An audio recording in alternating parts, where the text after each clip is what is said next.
Welcome to On the Clock podcast, everyone. Your central for the 2026 NFL Draft. We got a lot to get into: new hires, playoffs, Super Bowl's now on.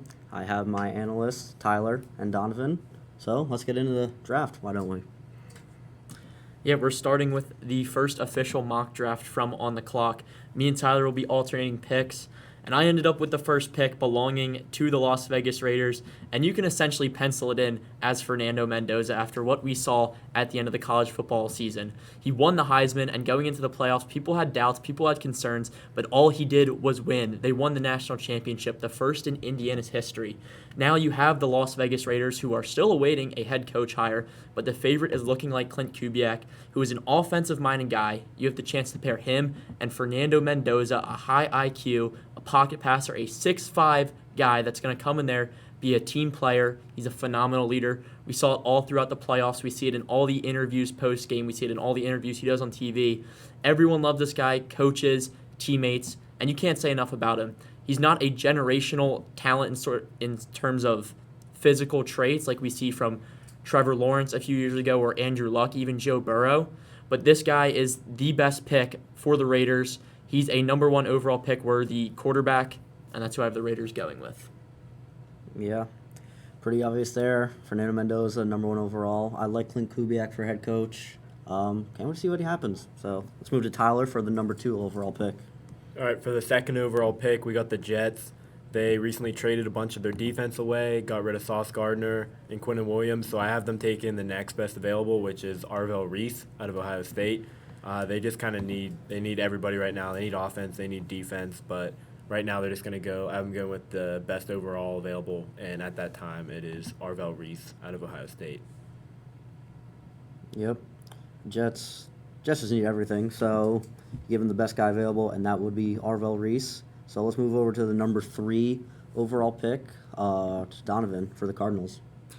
Yeah, I had the Arizona Cardinals here, and this is a team where you can really go in so many different spots. You know, you saw a very disappointing season out of Jonathan Gannon's Cardinals, who is now the Packers defensive coordinator. He is out of the building, so you can really go anywhere. It's looking like Kyler Murray might not even be the quarterback.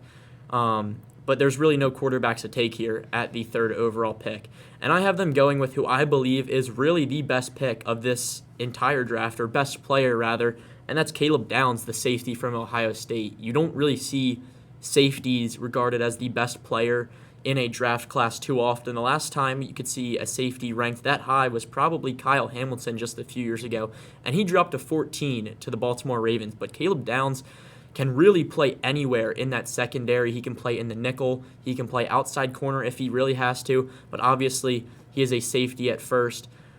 But that's not all he can do. Like I said, nickel, outside corner, he can help in the run game. That's honestly where he shines most. He was blitzed at Ohio State. He can do it all.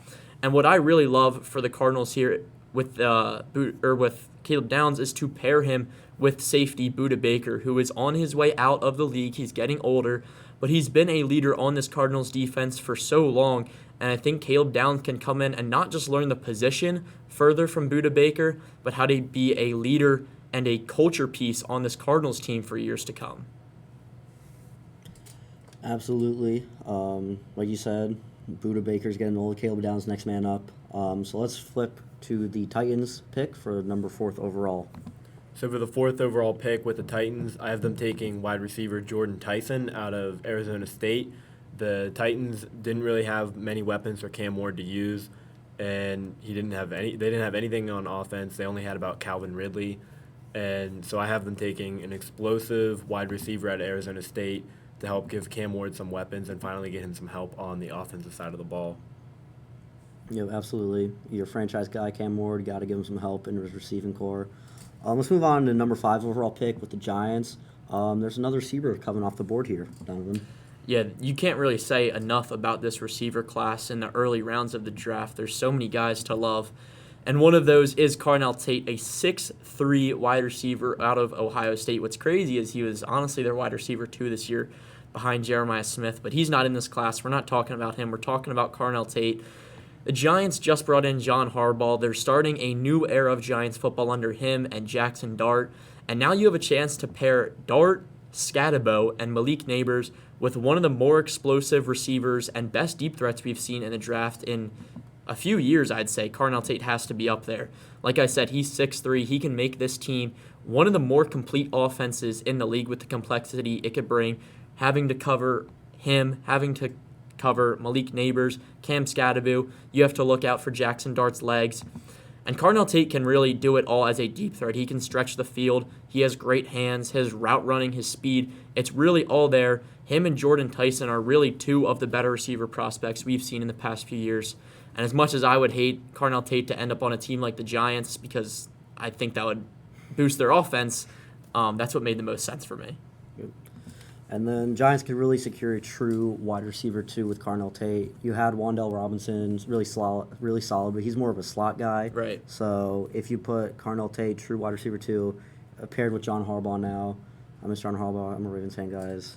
I miss him. But we have Jesse Minter now, so we're good. We're good. And I think if you pair up Neighbors and Carnell Tate, you're sort of looking at a Jamar T. Higgins situation. Mm-hmm. You know, Malik Neighbors absolutely. was looking like one of the most impressive receivers in the league early on before he had his season-ending injury. And we know Carnell Tate can bring that physical deep threat receiver aspect to their offense. So I'm not saying Jackson Dart is on the level of Joe Burrow, at least yet, but that's sort of what went on in my head making that pick. Yeah, absolutely. Let's stay on the offensive side of the ball for the number 6 overall pick for the Browns. Tyler's got that. So I have the Browns going with the offensive tackle from Utah, Spencer Fano, and I think they're going to roll with Shedeur, Pro Bowl quarterback Shedeur Sanders, as their starter. I don't think he's the answer, but I think they're going to roll with him for a little bit here, and he needs help on the line. Definitely, he was out a lot of plays last season. He'd just be scrambling, lost a lot of yards, turned the ball over a lot. I think he needs some help, and I think they're going to give him to that with this pick. Help boost the line and give him some time to actually make some plays. You know, can't forget Pro Bowl quarterback Shedeur Sanders. Yeah. I mean, if I was the Browns, I would be livid knowing that Jordan Tyson and Carnell Tate just went those 2 back-to-back picks right in front of you, because I really believe that's what they need most as an elite receiver for Shedeur Sanders. I would be livid. Yeah.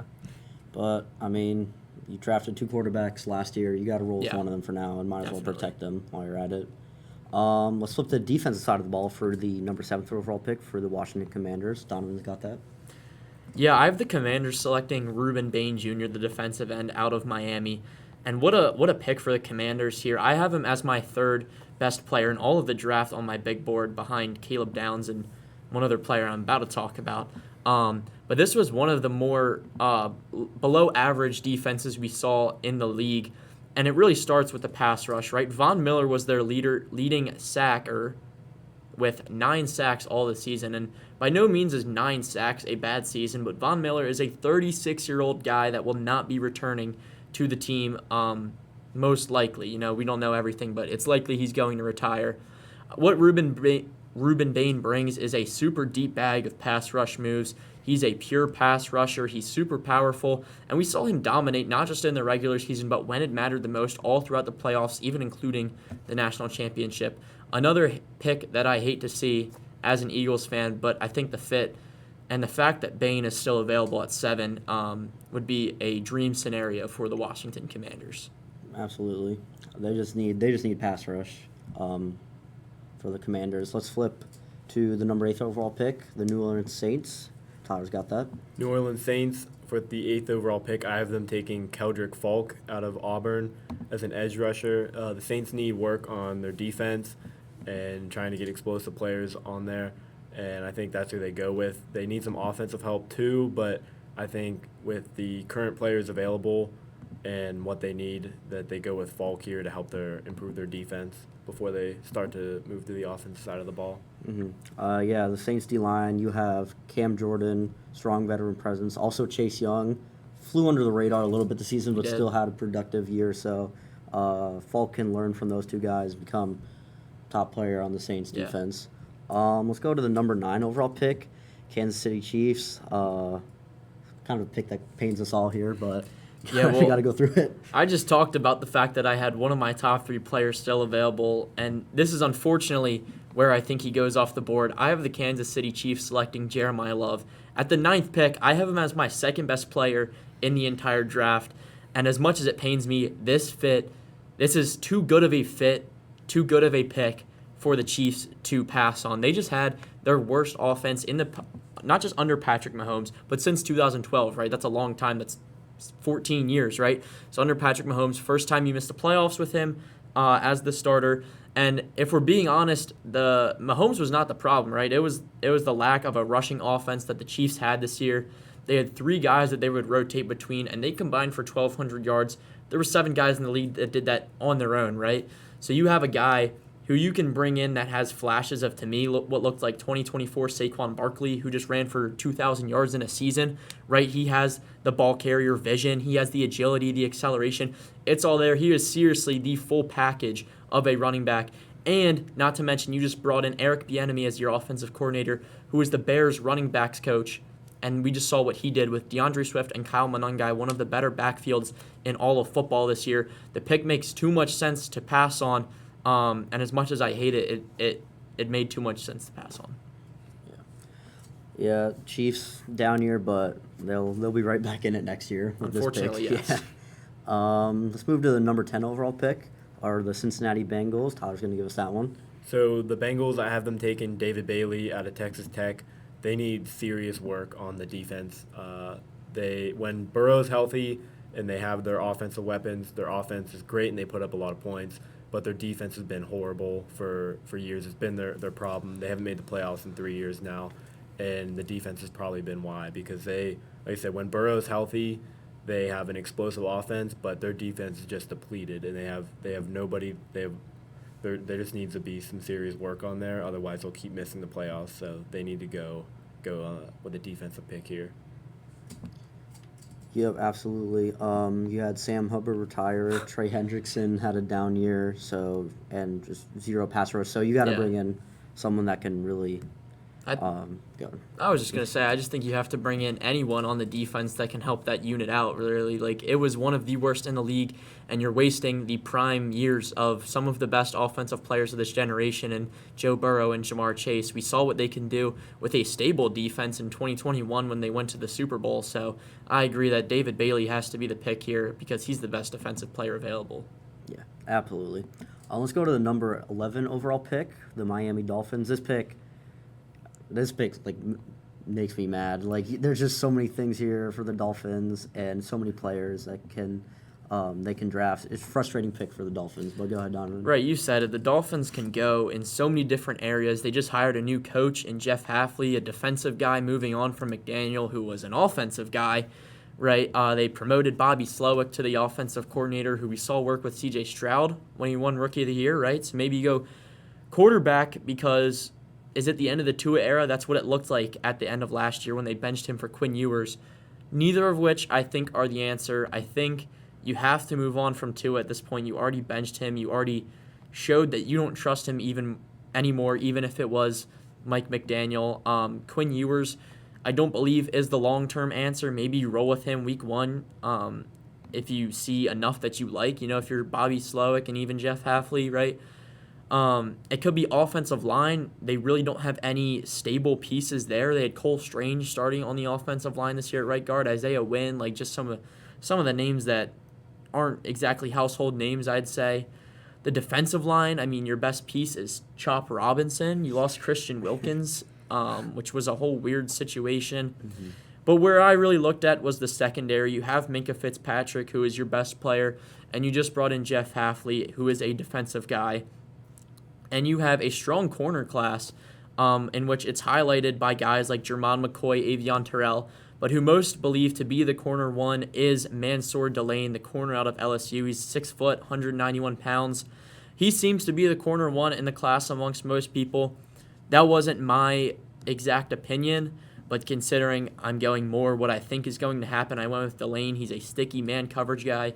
What I saw that I didn't like is that he wasn't a very good tackler, and I think that's a huge aspect, obviously, of a defender, but a cornerback, if you're going to be one-on-one with a guy, you have to be able to make the tackle. That's something I didn't like, but a lot of people seem to like him. Again, his coverage skills are great. The Dolphins have a bunch of different places they could go, but they haven't had a solid corner that's been there, a young, solid corner that's been there since Xavier Howard, and about 2020, and I think Mansour Delane can be that guy for the next few years. Yeah, absolutely. I think Dolphins go defense too. All the hires in the building now, so I think Delane is a good fit for the Dolphins. Let's move to the number 12 overall pick, Dallas Cowboys. They're going to take defensive guy too, Tyler. So I have them taking Sonny Styles, linebacker out of Ohio State. The Cowboys, again, like another team, needs a lot of help on defense, a lot of fallout from the Micah Parsons trade, and they need linebackers, they need edge rushers. So I have them taking the best available right now, and it's Sonny Styles out of Ohio State. They just need work on defense, trying to replace the holes that Micah Parsons left, getting rid of him. I really love that pick too. I love Sonny Styles, so it really pains to see you go to the Cowboys. More than Reuben Bain and Carnell Tate to the Commanders and Giants. That really pains me. Yeah, let's move on to the number 13 overall pick, LA Rams via the Atlanta Falcons. Rams just got bounced in the NFC Championship by the Seahawks. So what do they need to get back in that place, Donovan? Well, that's a tough question because the team this year really felt like the team to do it. You know, this felt like this was the year Stafford is playing at an MVP level. You had the first-ranked offense in terms of points and yards, at least in the regular season. So a lot of people might think I'm going defense. You could go corner. I wouldn't hate it. But I went with Francis Malgoa, the tackle out of Miami. I think this offensive line, if you're going to roll with Stafford next year, who is going to be even older in age, obviously, protecting him has to be the number one priority. Making sure that he stays healthy, that he can get the ball out in time to Nakua and Devontae Adams, or even protecting guys in the run, Kyron Williams, Blake Corum. We saw how good of a threat their run game was this year. So I really think their offensive line and beefing that up and preparing for the next few years, they don't have a tackle that's necessarily generational in terms of it has to be this guy like Lane Johnson is for the Eagles. So I have Malgoa. I don't necessarily think they're going to keep both picks. We haven't seen them pick in the first round for a number of years now. They have 2 first-round picks, so whether it's this one or the 30th pick I believe they have, they'll probably trade one of them. We have them keeping both just because we didn't do trades, and I have them going with Malgoa here. Yep, great pick for the Rams. Let's move on to the number 14 overall pick, my Baltimore Ravens. We just hired new head coach Jesse Minter, defensive-minded guy. So Tyler's got that pick for us. So I have the Ravens taking Peter Woods out of Clemson. I think they're going to need help on defense because, you know, we don't know what's going on with Matabike. He's nearing the end of his career, and we don't know if he's coming back or not. So they're going to need a replacement for a pretty big position there. So that's why I have them going with Peter Woods right here, defensive tackle out of Clemson. I think he's going to be a great fit for that defensive line. Yeah, I think he's a great fit too. Like Justin Matabike, we don't know if his career's over or not. That neck injury, I don't know anything about it. So What'd you think about the Jesse Minter hire as a Ravens fan? I love it. I mean, I wanted Jesse Minter or Kubiak, but I'm good with Minter.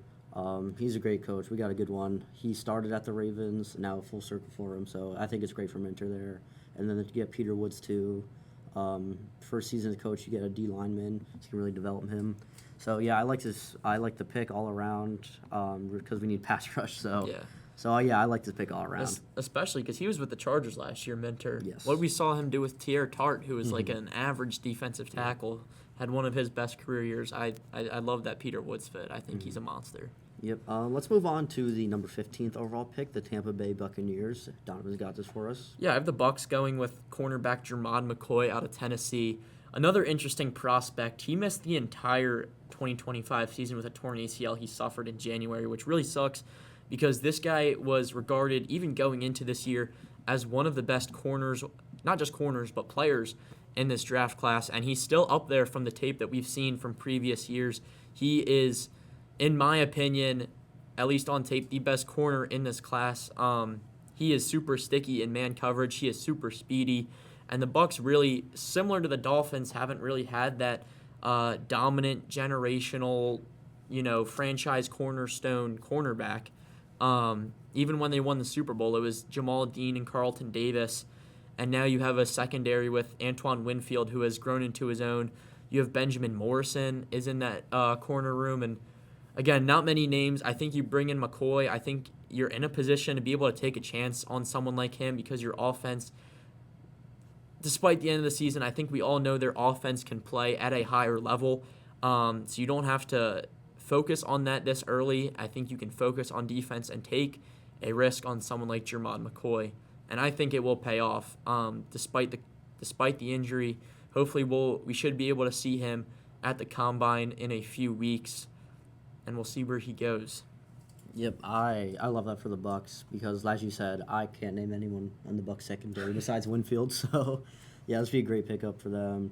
Take some stress off Baker Mayfield, so the defense can get their job done. Let's move on to the number 16 overall pick, New York Jets, via the Colts because of the Sauce Gardner trade that happened midseason. The Colts owner really said, "I don't care about those picks. Give me Sauce Gardner," but they missed the playoffs. They missed the playoffs, so it's really funny how it all works out. But Tyler's got the Jets pick for us. So I have the Jets staying on the defense side of the ball. I haven't taken Avion Terrell. They had the worst secondary of maybe all time. They didn't have a single interception this year, so they're going to need a lot of help in the secondary. So I've taken the cornerback out of Clemson.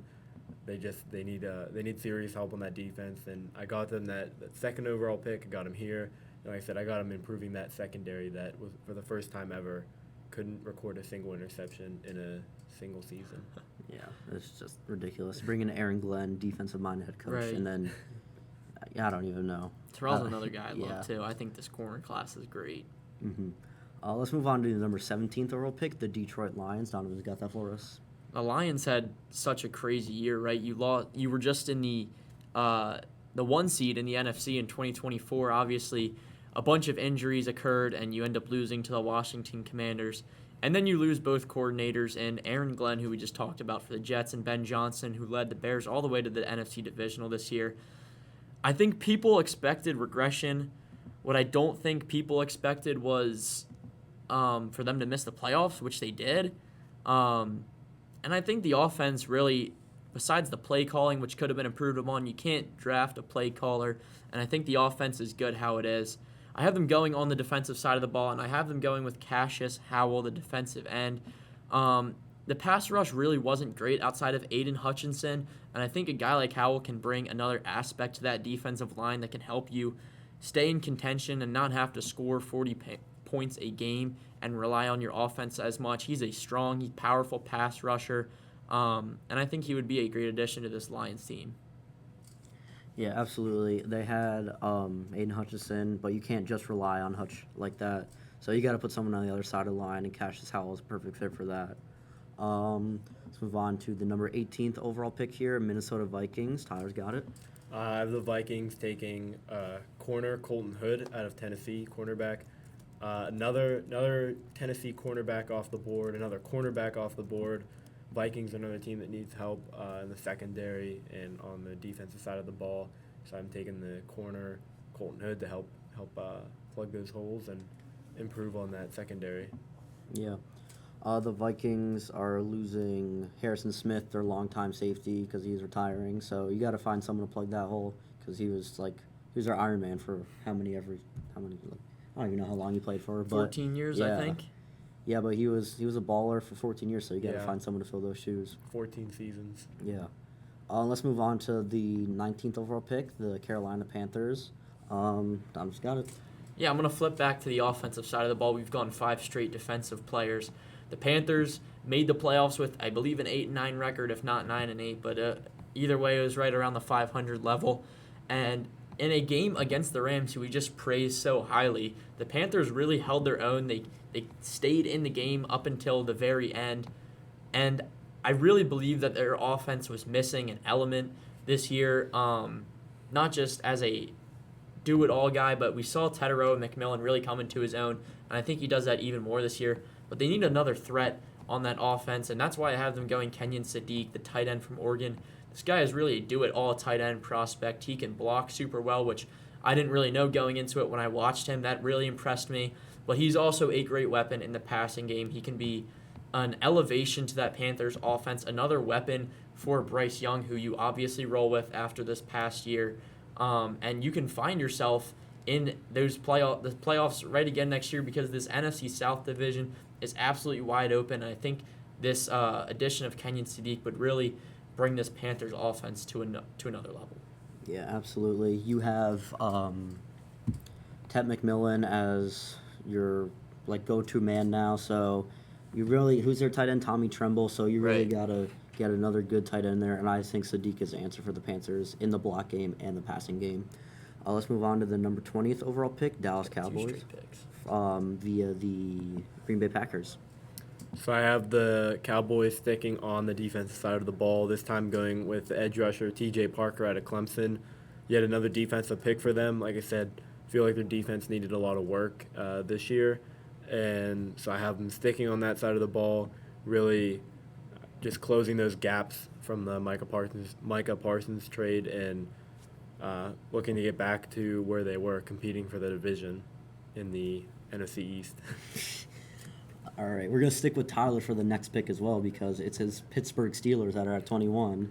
The Steelers just hired, I don't know. What do you think about that? Can we get thoughts on Mike McCarthy real quick? Thoughts on Mike McCarthy? Horrible hire. They wanted it. They should be going for someone that's younger, coordinator. Like Shula would have been a perfect fit for this team. They should be going with someone younger, someone that is going to be here to make these picks, because we're gonna be a bottom level team the next couple of years. So we need someone that's going to be the coach that will make these big picks when we have hopefully picks in the top 10, top 15. So we're going to need someone that's going to be here to pick those guys, develop them, and stick here with them. Mike McCarthy's not that guy. He won't be here for more than 5 years, I think.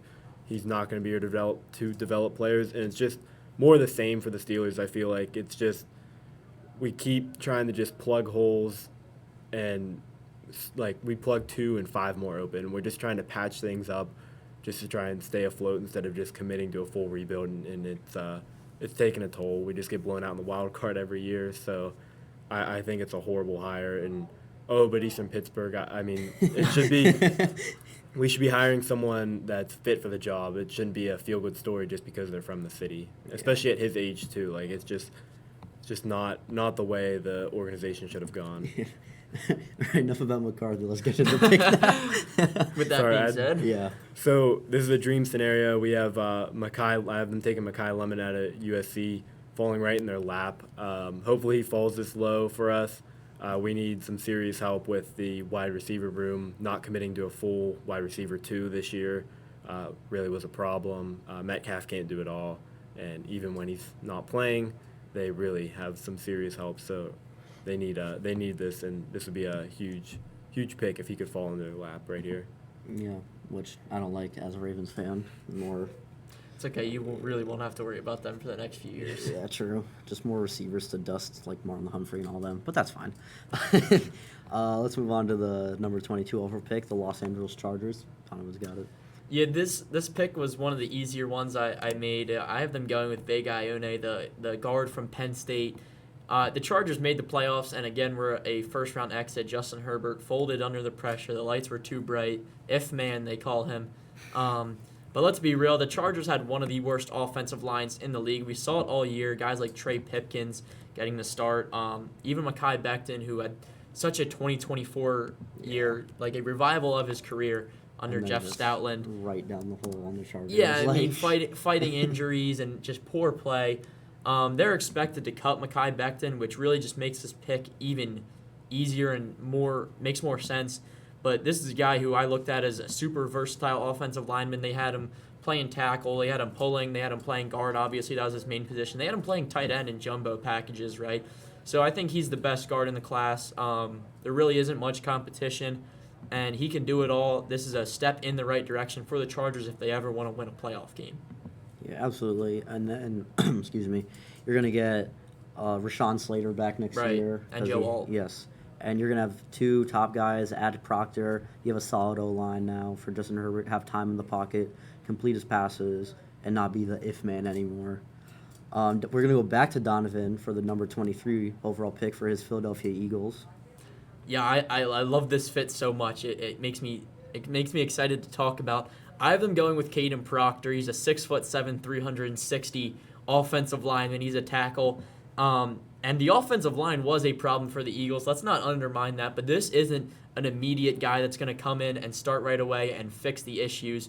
This is a guy who you're going to have sit for the first year behind all-time offensive tackle Lane Johnson, and you're going to develop him with all-time offensive line coach Jeff Stoutland. I think the chance for Proctor to take all of his raw talent and strength, and he's a beast of a pass protector, and to take him and have him sit and learn and develop under Jeff Stoutland and Lane Johnson and even Jordan Mailata. Then when Lane Johnson steps away after what is likely his last year this year, Caden Proctor can step in and be the guy there for the next 13 years until we have to draft another tackle. Absolutely. I really like that for the Eagles. Great pick for them. Let's go to number 24 overall pick. Number 24 overall pick, the Cleveland Browns via the Jacksonville Jaguars. So I have the Browns taking Denzel Boston, wide receiver, out of Washington, and so I have them getting some help. So that I had them getting help for Shador earlier with the tackle. Now I have them getting help with some weapons for him, getting him some receivers. Obviously, they had Calvin Ridley, who's old, and I think he's not he can't do it all. So they need some youth in there and young wide receiver to help him pass the ball to and give him some weapons to use will be good for them. Yeah, I don't know if I like all these receivers going to the AFC North, but that's fine. Only the Browns and the Steelers. I was gonna say it's the Browns. So we're good. We're good. It's fine. Let's go to 25 with the Chicago Bears.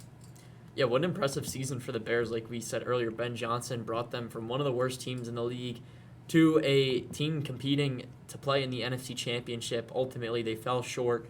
Is it likely because Caleb Williams threw an interception in overtime?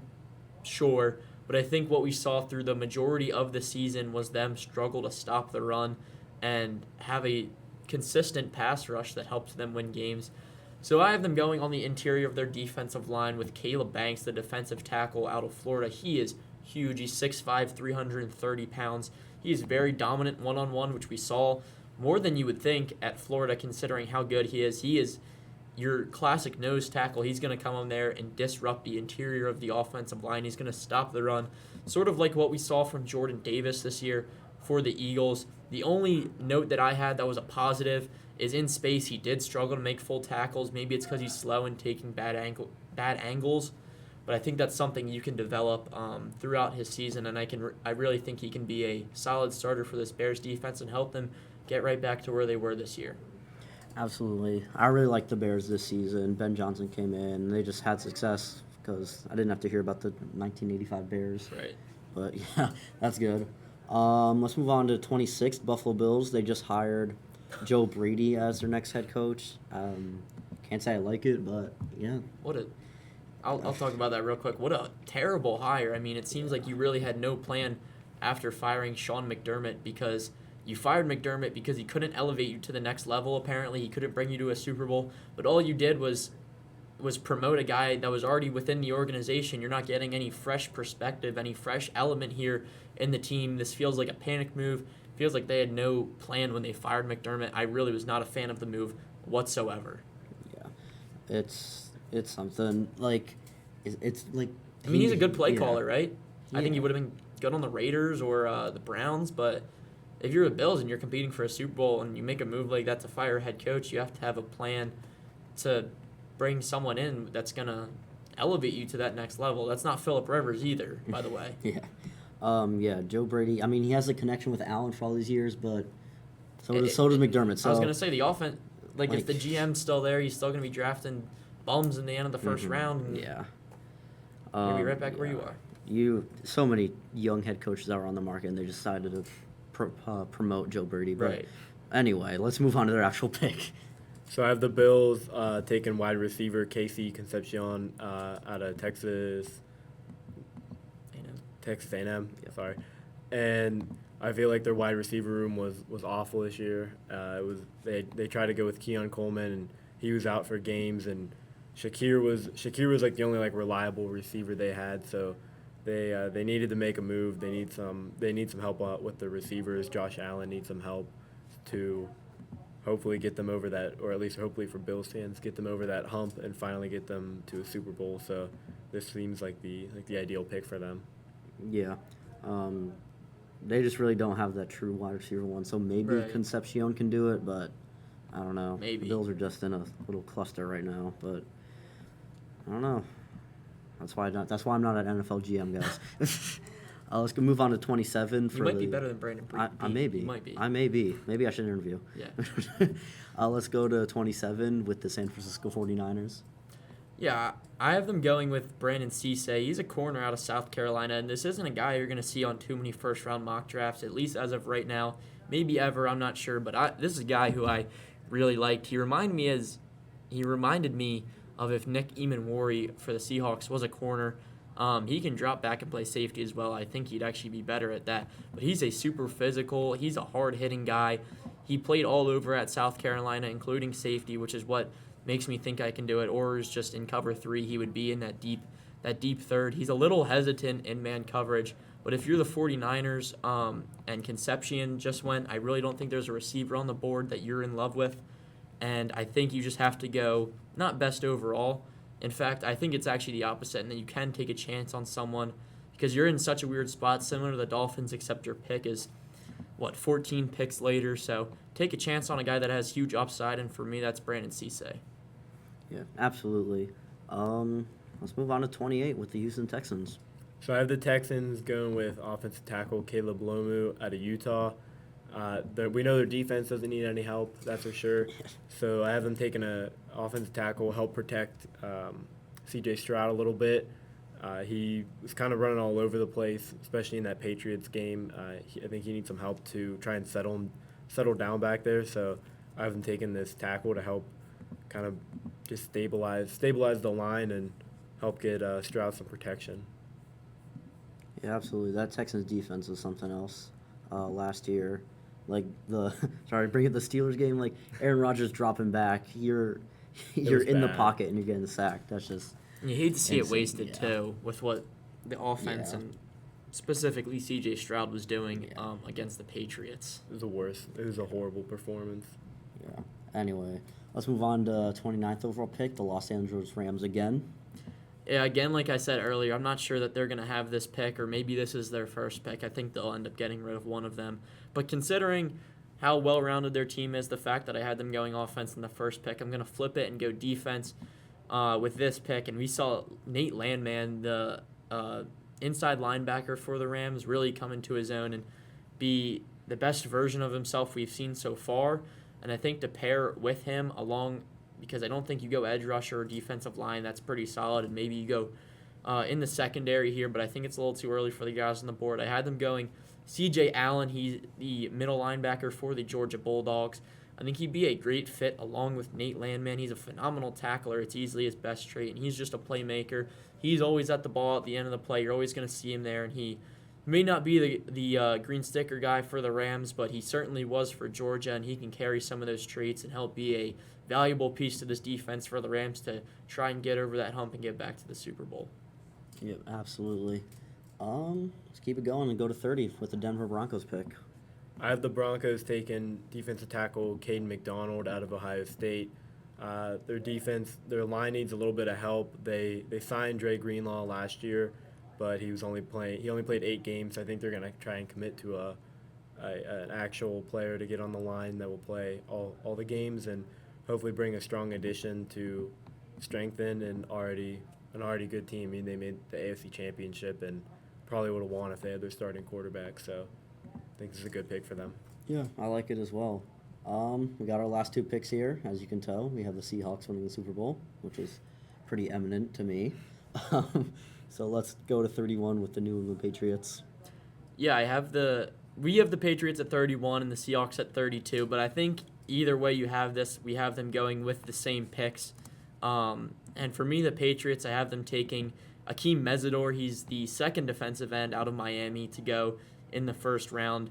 And what you see is really what you got out of him. You saw a lot of one-on-one reps, considering that you had Reuben Bain, and I'm forgetting the name, but their defensive tackle is also one of the higher-level guys of this draft class. So you really saw what he's made of, considering he's one-on-one. And what you saw was a great run defender and a guy that can get in on on the quarterback every now and then, which is really what the Patriots need. I think that's their biggest weakness is a lack of pass rush, maybe alongside wide receiver. But either way, this defense is great from what we've seen, and if you can bring in a pass rusher and a run defender from the edge that can play at a high level, I think you're going to be continuing to contend for Super Bowls, whether you're in it or winning, under Mike Vrabel and Drake May. Yeah, absolutely. And he will go great next to Eagles legend Milton Williams. I love Milton. Milton. I'm happy for him. I'm rooting for the Seahawks, but I'm happy for Milton Williams. Yes. Let's go to our last pick of the day, 32 Seattle Seahawks. So I have the presumed Super Bowl champions, Seattle Seahawks, and I've them taking Keith Abney II, cornerback out of ASU, because I feel like they secondary can get a boost. That's like kind of their one thing they could get help on, and they get that help for the secondary. Maybe we see a Legion of Boom 2 here start to come in form. Yeah, with also Mike McDonald, former Ravens defensive coordinator. I don't know why we let him go, but anyway. Yeah, what a great hire that turned Yeah. out to be. Seriously, He's such a defensive guy, so if he gets another defensive player, look what he did with Nicky Manwari. Dude, he turned them right around. Yeah. We got anything else? That wraps it up. Yeah, that wraps us up. That's it for On the Clock here with our mock draft. So we will catch you guys next week. Thanks for tuning in.